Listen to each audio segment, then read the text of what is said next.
Hello, my name is Katlin Okamoto, and I'm the director of the Coach Mentor Training Program at the U.S. Soccer Foundation.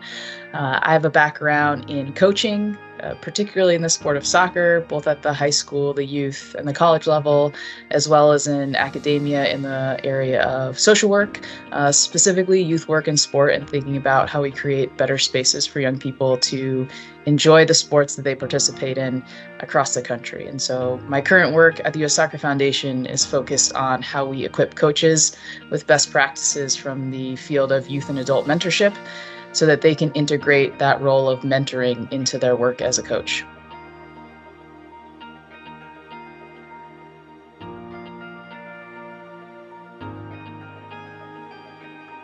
But that's a tough one.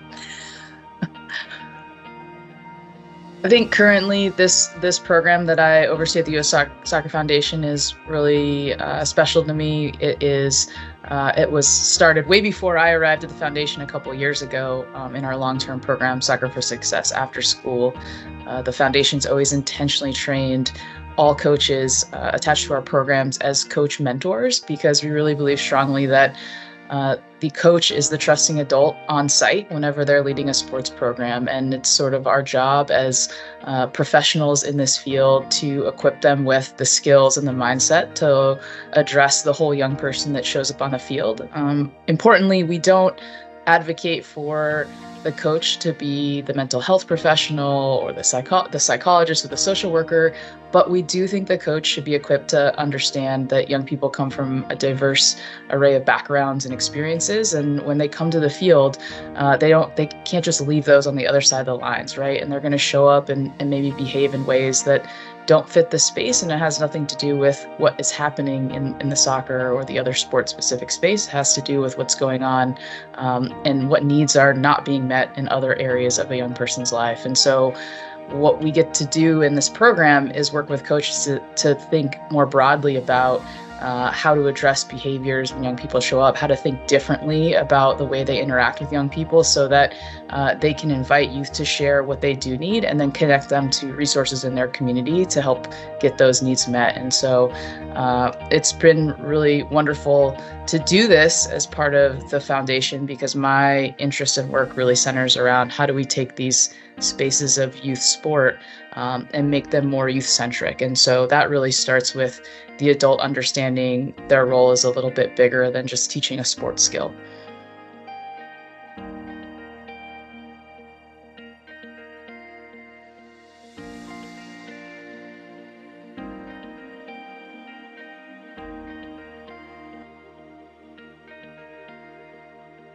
So I think what makes the U.S. Soccer Foundation unique in the mentoring landscape is we really focus on the idea of group mentoring and sort of mentoring mindset within the context of sport. I think a lot of times when people hear the word mentor or mentoring, they think of like a one-on-one relationship, often in maybe a more academic setting or after school setting. And so what we try to do is take people typically think about a coach, which often is sports specific, right? A season, a group space, and we try to merge that with what we know really works in the mentoring field. And so we advocate and teach coaches how to take the idea of being a mentor and thinking about intentional relationship building and connection building over the course of the season. And we sort of layer those skills on so that it's digestible for a coach in the whatever work they're doing in terms of the sport. And so for us, we're huge advocates of how do we equip more coaches as mentors. We know obviously that there's a lack of mentors. 1 in 3 young people lack access to a mentor.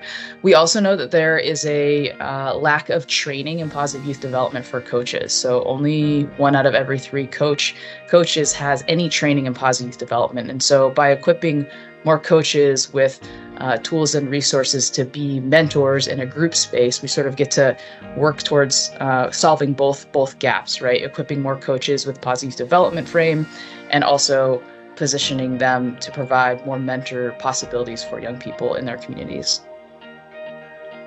I think I want to add one more thing, Kiana.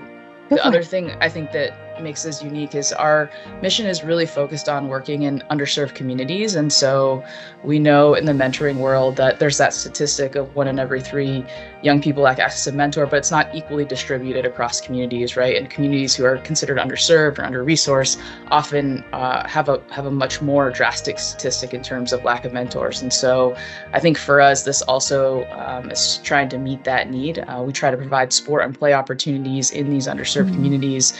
And so now we're also trying to equip those spaces with mentorship as well.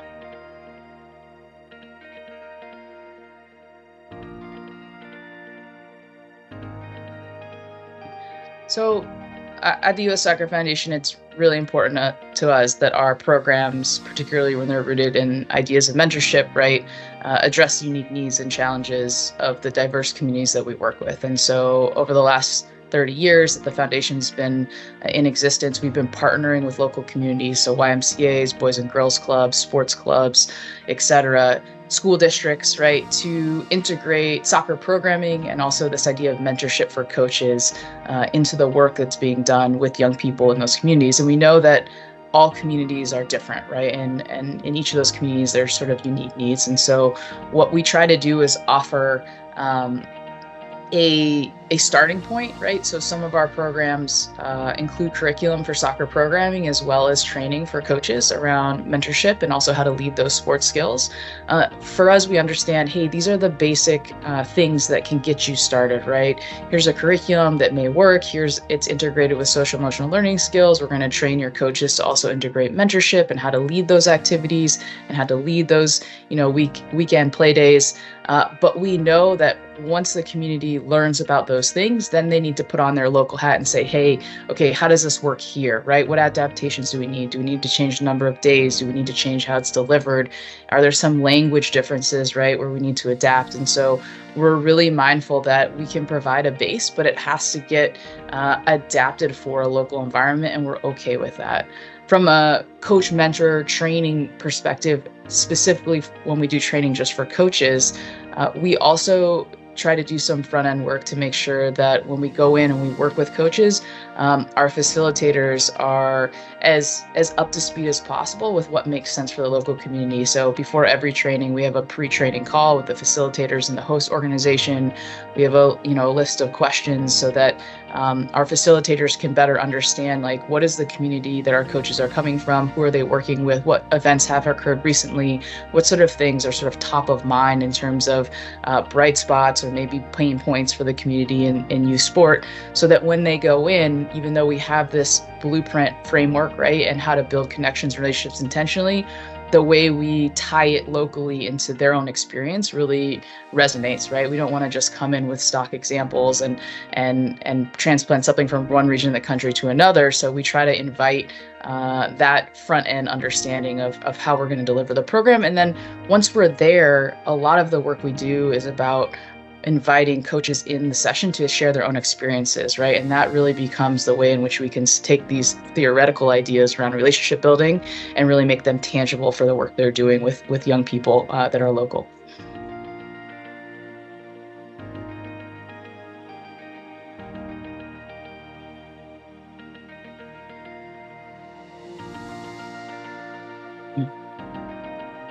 So I think for me, entering the field of mentoring wasn't like an intentional move. Like, oh, I enjoy mentoring, I'm gonna move into it. I have been lucky in my own life to have a number of amazing mentors. And these mentors have been starting with my family members. My parents have been wonderful community members who were teachers and also coaches, who were members of the art community, but also coached youth soccer on the side. As I got into more competitive soccer and I fell in love with the game, like, I had a couple of really great coaches in that space who became mentors. And so for me, it sort of was like a natural progression into this space. I actually went to undergrad and studied biology and was really interested in like human performance and movement because I knew I loved sport. I knew I loved soccer. I was really interested in, how does that all come together? And as I moved from undergrad into a master's program, I had a moment where I was like, why, a lot of the teammates that I played with, right, have have ended their sort of career in sport and have moved on to other parts of life and other interests.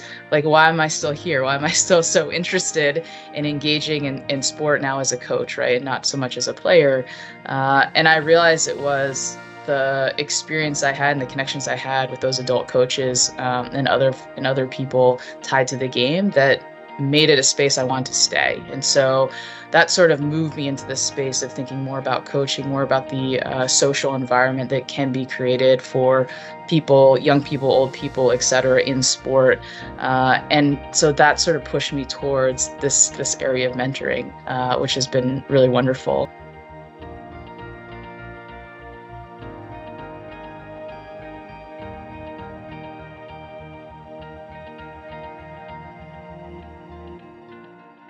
One of my favorite mentoring moments was, I grew up in a really small town of Taos, New Mexico. It's in the northern part of New Mexico, a rural area. I would say we didn't have a lot of people locally, and so when we got together to train or to play soccer or to practice, it was always mixed age group, mixed gender.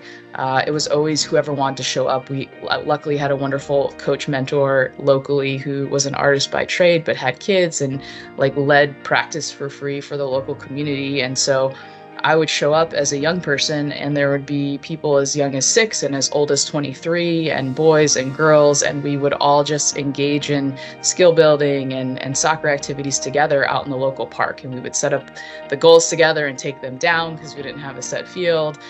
We would, hide under the bandstand during the lightning storms together, and then come out when it was time. And I loved my experience learning to play in that environment.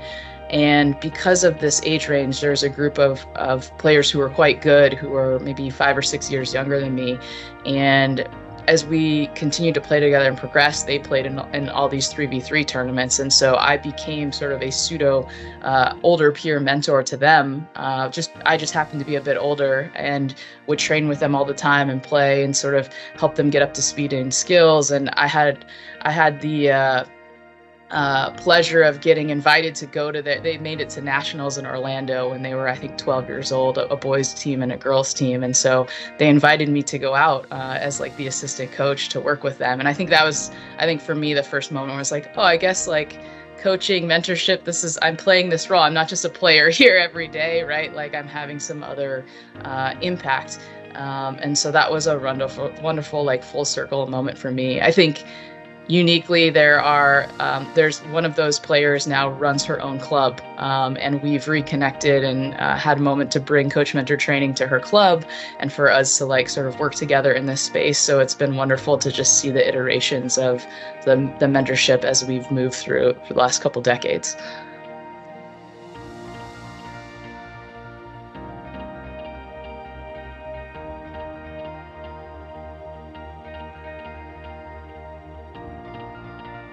It's hard to name one, right? I feel like it's almost unfair to name one because I have mentors in different spaces, right?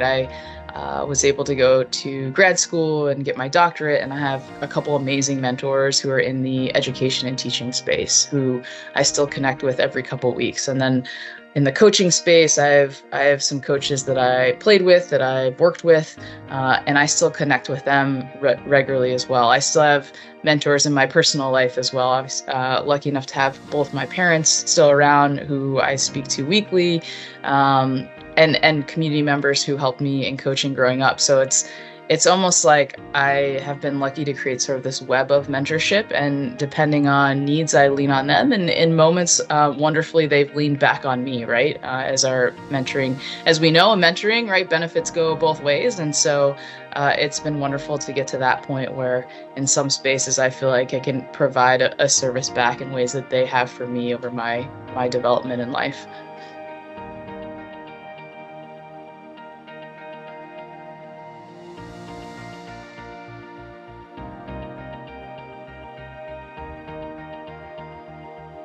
Yeah, I think the phrase mentoring is for everyone is very like to the point, right?